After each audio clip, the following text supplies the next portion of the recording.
Well, let me just talk about the inflation thing, because people are saying, well, what we're spending is causing inflation. The fact that people have jobs always contributes to increase in inflation, and that's a good thing. But inflation is not a good, we have to contain it. Wages are not keeping up with prices. That's right. And let me just say about what Congress has been doing. When we did the Competes Act last week, what contributes to inflation?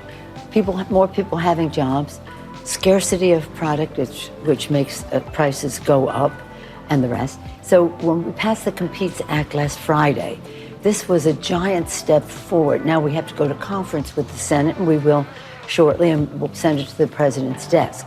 But what that does is address the supply chain shortages that we have, and therefore will decrease inflation.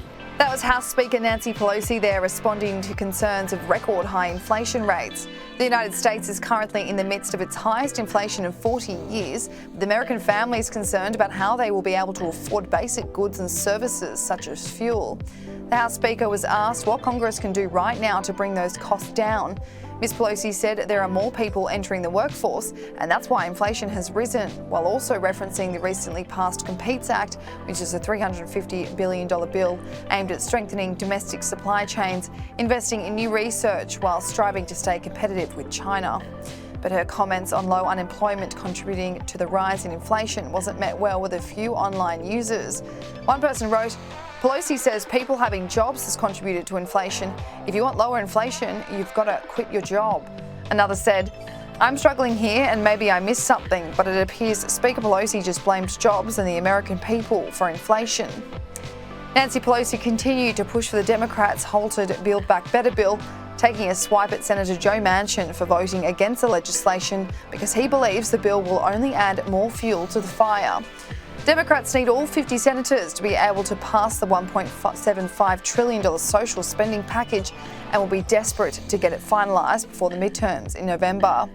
Senator Manchin spoke on inflation today, believing the Federal Reserve needs to act.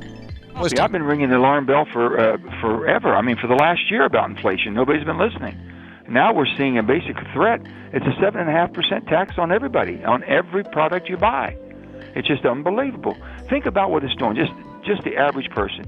Energy overall is 27% higher. Gasoline's 40% higher.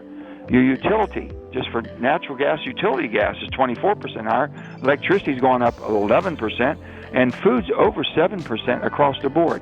Steak 17%, chicken 10%, peanut butter, the staple of all peanut butter's it, 15.5%. And the cost of just your shelter, your housing and rent and things is up over 4%. So it's time for the Federal Reserve to tackle the issue head on. They can't be pussyfooting around like they've been. All right, we're going to do this. We're going to stop quantitative easing, on and on and on. Inflation, and you have over $30 trillion of debt.